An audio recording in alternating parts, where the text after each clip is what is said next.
Good afternoon, Lisa. Good afternoon. Can I offer you a tot of rum? Ha! No. Why are you being a pirate? Because this is Doctor Who and the Enlightenment. Yeah, they're not. They're sailors. Ha! None of them talk like that. Hang on, let me have me tot. It's not even rum. It's whiskey. They won't know that unless you point it out. Rum's not that colour. Depends what rum it is. Okay. Could be a mix of different rums. I'm going to put me tot down. Okay. There we go. Right. It is 1983. It is March 1983. It is the 1st of March 1983 and it is a Tuesday. Okay. And BBC Genome's listing appears to be suffering from a few scanning errors. So, for instance, it says FQR schools and colleges. Okay. Which I think means four schools and colleges. Schools and colleges, yeah. Finger Bobs is apparently a sexo program. Did you know that? No. Yuffie lifts a finger and a sexo is there. That says sec, actually. Sexo. Sexo, not sex. Sec. Sexo. Sec.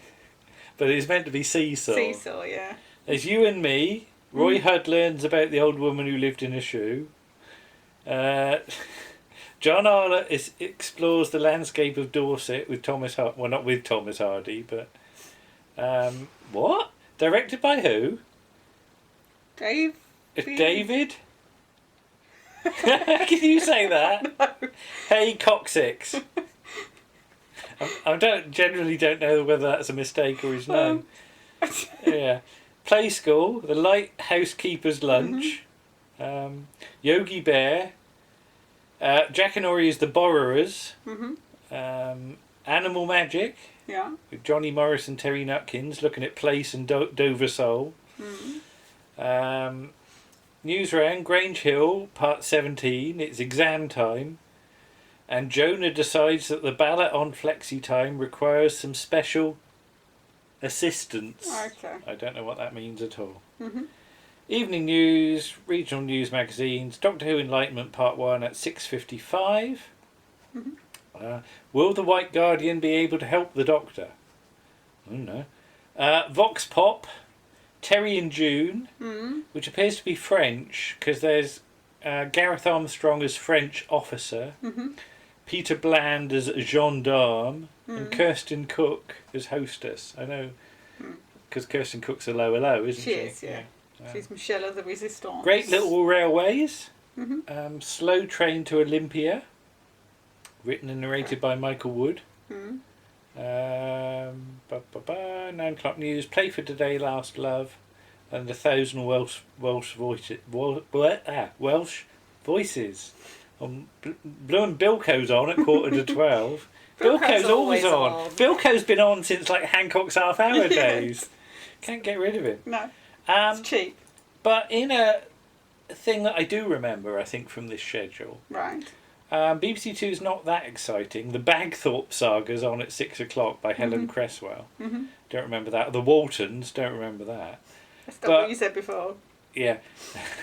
At 7:20 on BBC Two, part of the SF Film Festival was This Island Earth. Okay. And I remember BBC Two showing a load of science fiction films after Doctor Who. So you'd watch Doctor Who and then turn over to BBC Two for more science fiction capers. Okay. Do you remember This Island Earth? I've never seen This Island Earth. I've never seen hardly any sci-fi films. Oh, this is a sort of 50s film. It's all about the planet Metaluna. Right. And this sort of bloke has to build the Interocitor. He has to build this machine from like parts. And then he goes off to the planet Metaluna. Yeah. And there's a bloke there called Exeter, which, given that you had Dexeter in Full Circle, always made me think of that. And there was a mutant. A mutant? A mutant. What kind of mutant? It was like a thing with a big head. It was a bit like a sort of fly thing. Right. But they couldn't say mutant, they said mutant. Right. And if you look on This Island Earth on Wikipedia, There's a credit for Orangey as Neutron the cat. Oh. See, you want to watch it now, Yeah, don't see, there's you? a cat in it, so You want to watch an SF film from the 50s to see the cat. Because there's a cat. There's a cat. There's a cat. Anyway, we're doing Doctor Who and the Enlightenment. Yes, eventually. Yeah, but of course it's not Doctor Who and the Enlightenment because No. that would be a whole different story, different setting. It would. Yeah. Yes. But first of all, this is the first going through Doctor Who. We're only a few years on from the Horns of Nymon. Yes. Really. About 3. But the show feels utterly different. It does. Doesn't it? It really. does, yeah. There is such a huge contrast between the Horns of Nymon Part 4 and Enlightenment Part 1.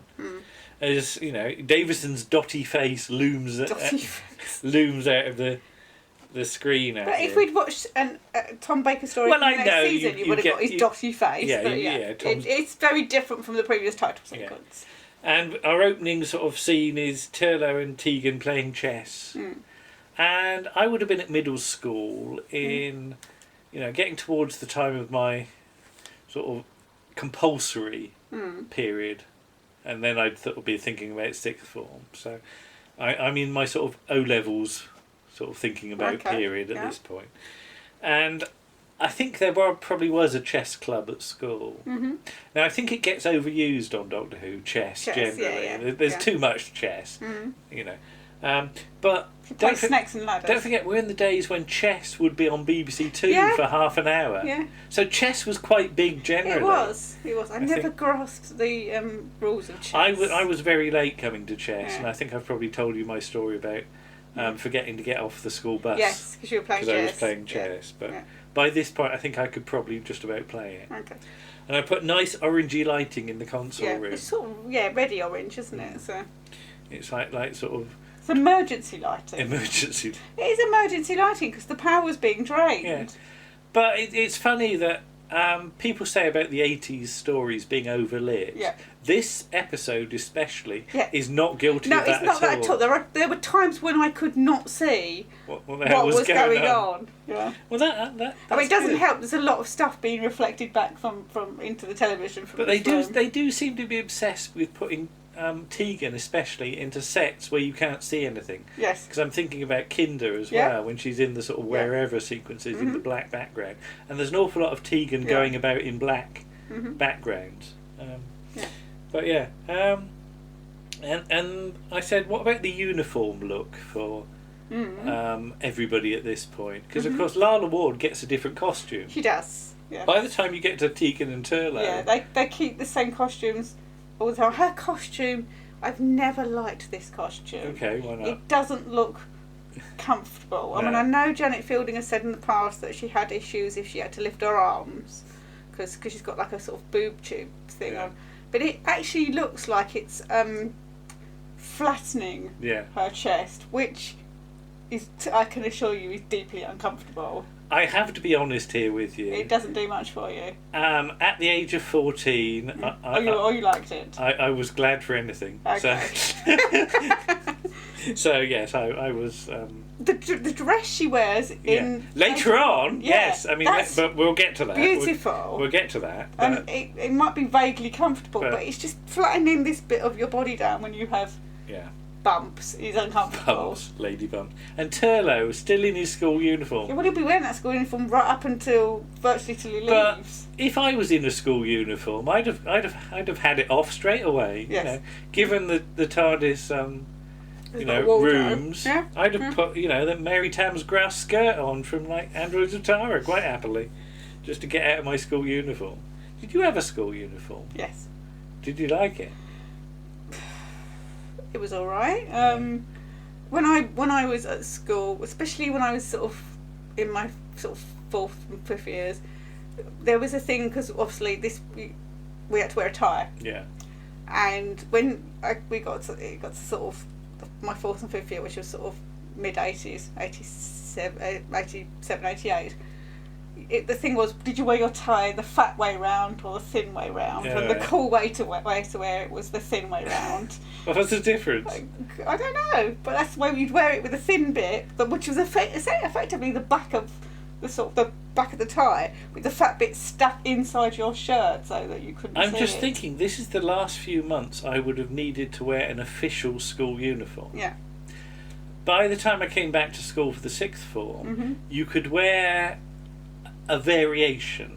So you could wear a tie, but you could choose what tie you wore. And you can imagine that I chose some very weird ties indeed. Yeah, you don't like ties. No, You but if can't I had ever to wear a ties. tie, I'd wear some really weird buggers, Okay.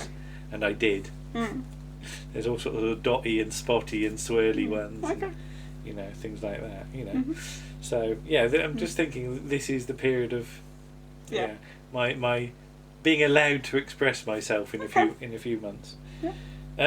Anyway, power, power. And I'm just going, that's Cyril Luckham. Yeah. Because the idea is meant to be a mysterious voice, isn't Yeah. it? Yeah. But it's that thing, we know actors so well that you Yes. can immediately, Yeah. even if you didn't know he was in it, Yeah, you'd sort of guess it was you'd him. go, hang on, I know that voice. And I just put, why has he got a dove on his head? Which is probably the Doctor's first thought. I won't say Doctor Who now because He's he's not called credited Doctor, as it's the Doctor, Doctor. yes. He was Doctor Who up until Logopolis. Yes. Now he's the Now he's Doctor. the Doctor, yeah. But yeah, because somebody asked Valentine Dial, Yeah. why'd you wear a crow on your head Yeah. at Longley? I like birds. I'm very fond of birds. Yeah. I don't know whether that was true or Yeah. not, but This is, yeah, because obviously he will pop up briefly in this episode. Yeah. I mean, he's been in the last two stories anyway, talking to Turlo. yeah. But yeah, he pops up and does his weird laugh that he does. And I find this sort of whole Black Guardian, White Guardian trilogy a bit odd because it is the show. Yeah, the show's 20 years old, but it's that guilty thing of putting in characters that only the fans are really going to remember. Yeah, yeah. So really, it would have been better if you're going to do sort of monsters from previous series or Yeah. Doctors. Maybe, I mean, obviously you will get the Daleks and you will get the Cybermen. Well, that's the thing. The Daleks were planned for this season, Yeah, but it doesn't actually come off happen. in the end. But you get them a bit in Five Doctors, obviously, Yeah. or one Dalek. But maybe like the Ice Warriors or the Sontarans or, you know, something that people might actually remember. Recognise. Yeah. And again, it's bringing characters back from a few years ago, but not quite getting them right, in No. my opinion. No. Because I think it's true that the key to time was never quite clear whether the White Guardian and the Black Guardian were two separate characters or the person. same Yeah. character. I like the idea that they're the same person and it depends what kind of mood they're in as to whether they're Which white one or they black. are. Yeah, yeah. Yeah, that's more interesting idea. dramatically. Yeah. Yeah. Yeah. But hey. But the console gets to do a bit of smoking. Yes, God, there's a lot of smoke. Yeah. It's both they didn't set the that's smoke quite alarm good. off. And the White Guardian gets to give out some very short galactic coordinates Yes. that were only about 6 digits long. Yes. Now, I've played my space game quite a bit in recent months, and galactic coordinates need to be a hell of a lot longer Yeah. than 6 digits. Because you think how big the galaxy is and how many billions of stars there are. Having a 6-figure stroke digit number Yes.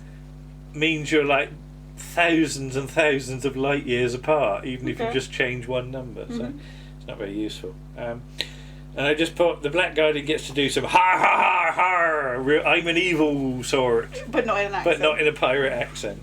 Yeah. Davison gets to do some nice eye acting though when he does. sees the Guardian, so Yes. that's all right. And I like the whole mystery about where they've landed, and you didn't tend to get that so much in the 80s. No. The TARDIS No. landed, and you looked out the, I was going to say porthole, but the scanner, and you didn't know what was out there, and that was a real Hartnell thing. Yes.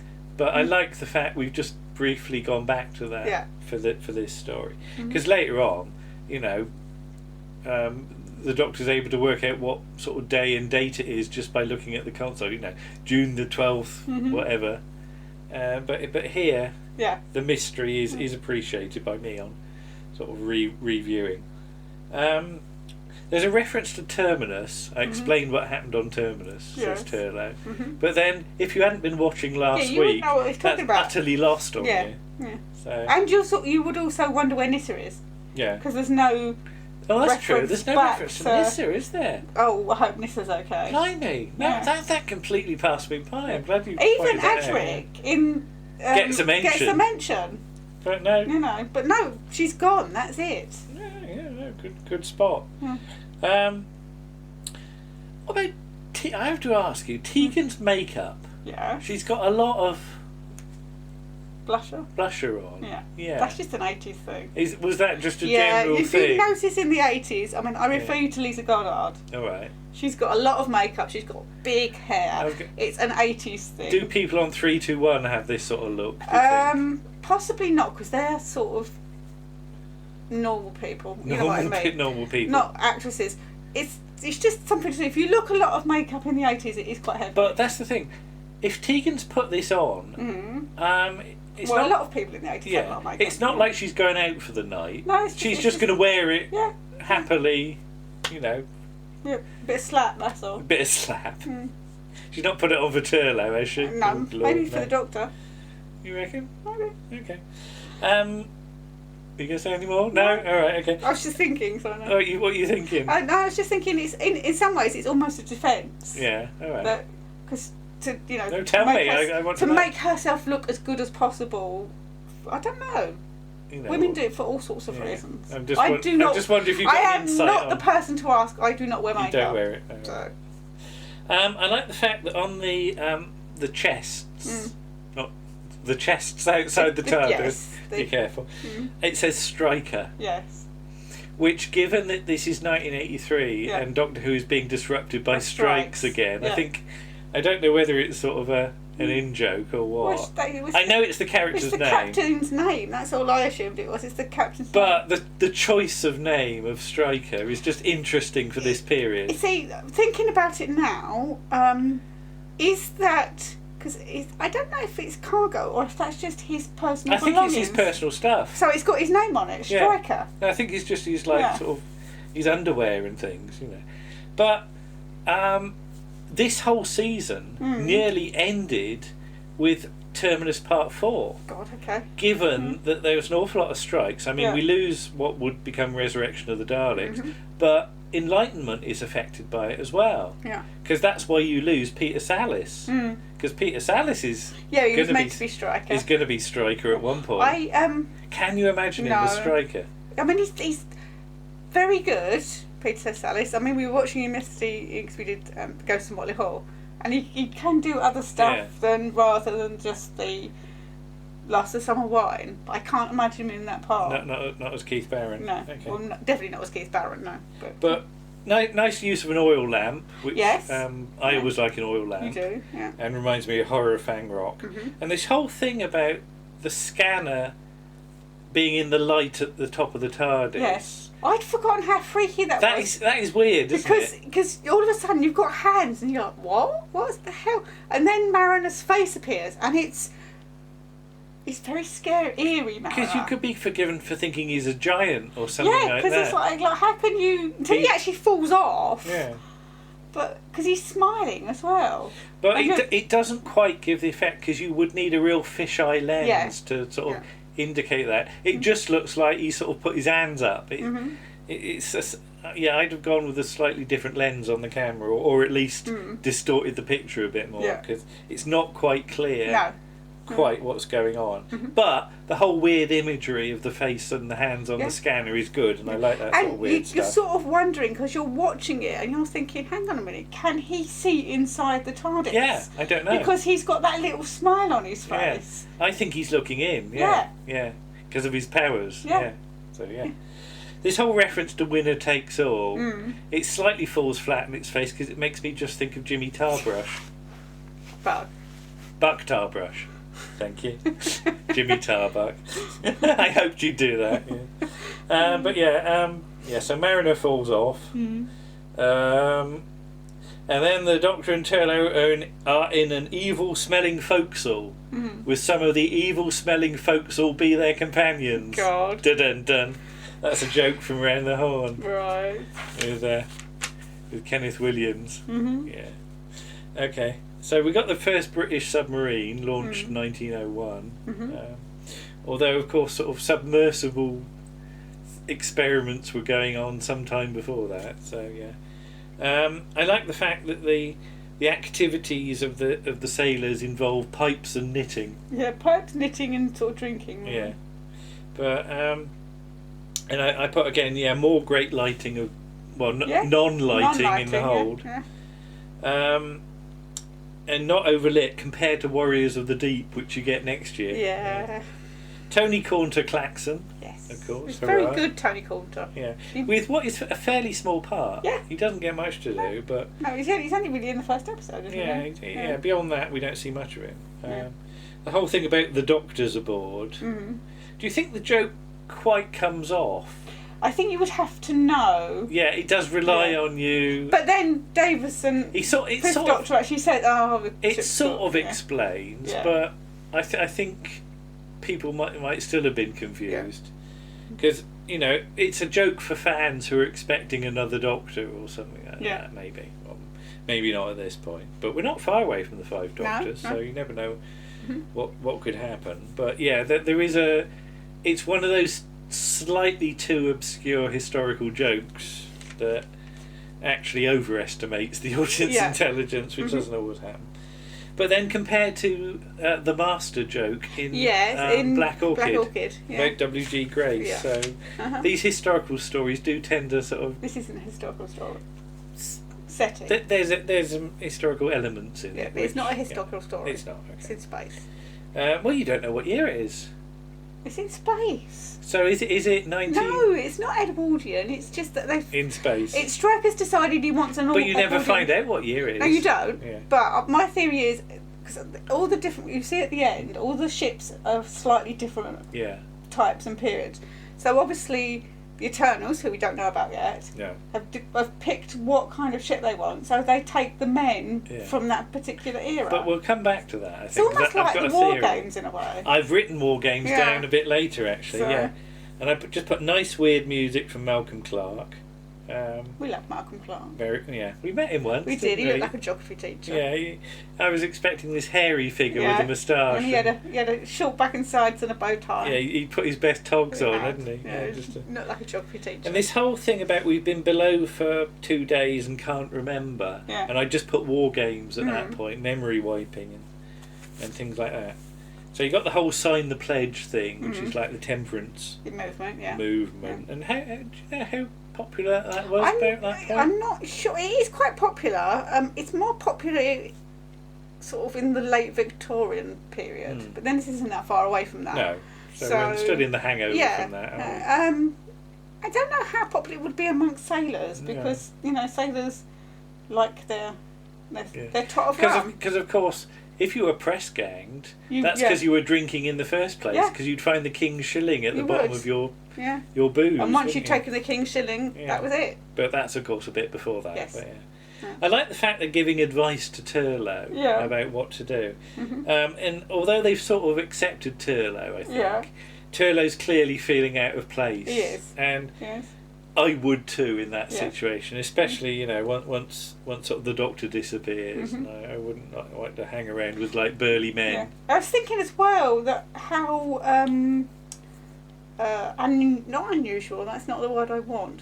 Mark Strickson really stands out because of his hair. I just wrote down about his weird hair. And he's the fact that his eyebrows aren't dark, so his eyes really stand out. I think it's this lighting as well which shows it up a bit more as well. His hair looks a lot redder than it is normally. It's much more metallic. Yeah. I did note that, and I just put Davison's got long hair as well. Yes, his haircut. Yeah. And it's not so blonde. Is it not? This series. All right. No, again, maybe it's the lighting. Yeah, it doesn't look so. Because it's almost a sort of white blonde. Because there's this whole series of BBC memos that fly back and forth between Bill Sellers and John Nathan Turner about Davison's hair length. Because he's got to record All Creatures Grunt and Smell at the same time. Oh, right, so he needs short hair for that. Yeah, because what was it? Bill Sellers says something to JNT, we are concerned that Peter's hair will not get caught in a threshing machine or something like that. There's a load of funny memos about that. Because JNT wanted it long and Bill Sellers wanted it short, and he was filming both series. Oh God, okay. So it all got terribly silly. Yeah, I like Turlo wearing the hat as well. He just puts the hat on. That's a very sort of doctorish thing. That is a very if there's a doctorish hat, thing. I'm wearing it in the scene. Yeah. Yes. So yeah, you get Keith Barron giving a very weird performance, but a very good performance. It is, and he's I mean, he's a really good actor, Keith Barron. But he's really, because he's obviously, I don't know if it's around this time starts Duty Free, but it's not long after it. Again, does he suffer from typecasting, do you think? He never gets the chance to do anything really odd. No, because, he's really good at doing this slightly unusual, odd kind of character. And he's doing it very posh as well, and he's not known for doing posh. No. He usually plays northern characters. And I just put rubbish glasses that break when they fall over. Those are rubbish glasses they've got on that table. You know, they must get through them like a rate or not. Yeah. Maybe that's what's in Stryker's chest. Yeah, just a load of glasses. Load of glasses. But to be fair, couldn't they just conjure up another one? They could, but we don't know that yet. Yeah. But yeah. So you got the rum ration, and when you say rum, I don't mind rum, but it's not something I have very often. I can't think of the last time I had any rum, but. Around about this point, I probably have discovered Jamaican rum chocolate. Oh, right, okay. Because I used to be quite partial to that. That's all right. There were two chocolates that I really liked, and there was Cadbury's 5 Centres, which was your sort of fruity one, and Jamaican rum as well. Okay. And those two were nice. I wouldn't say no to a Yorkie biscuit, you know, one of those, but yeah, those were fine. Okay. So I just put Turlo's weird hair colouring. And nice controls in the sort of this is when you start to get, because obviously you've got the wetsuits in the corridor and you're like, hang on a minute, What's this going is a little bit this is not right, because you wouldn't have not those kinds of wetsuits. You might have a diving suit with one of the brass helmets, which probably leaked like crazy, and then you get in there and you get the sort of electronic panel with those really 80s buttons. Yeah, but I did write down, it does remind you sort of the season 14 console, the wood panelling and electronical bits. But those buttons, they're really 80s buttons. Those sort of multicoloured little square buttons. And I just put great model work as we get the first shot of the other ships. And that's one of these things that really sells this story to me, because it does rely on it being a bonkers idea, and then you need to sell it with the model work, and thankfully they do, even with those first couple of shots. And that's the cliffhanger. And 6.6 million people saw that. Not bad. Frankly, I'm a bit up and down on season 20. But this is definitely one of those stories that I think deserved more than 6.6 million. Just because of the sheer strangeness of the idea, but the fact that they mostly pull it off as well. And given the situation under which it was made, I think that's even more of an amazing anything got made, really. Yeah. And we should say as well, Barbara Clegg was an actress before she came a writer. Oh, that's true. We've got a few episodes of Emergency Ward 10 that she's in. Were released, and she's in. Oh, have we seen those yet? We've seen her in one. Oh, right, I can't remember. We've only seen a couple of episodes. All right. Well, she looks very young and 60. You know, the sort of stereotypical 60s nurse kind of thing. Okay. Yeah. Well, we'll talk about. She's not a doctor. She's a nurse. We'll talk about her writing more later on. But I think that's a very strong first episode. I'm glad we chose it, because I really enjoyed that. Okay, we'll see you again for something else. Okay. And I'm gonna have me rum. All right. Ha! Bye. Bye.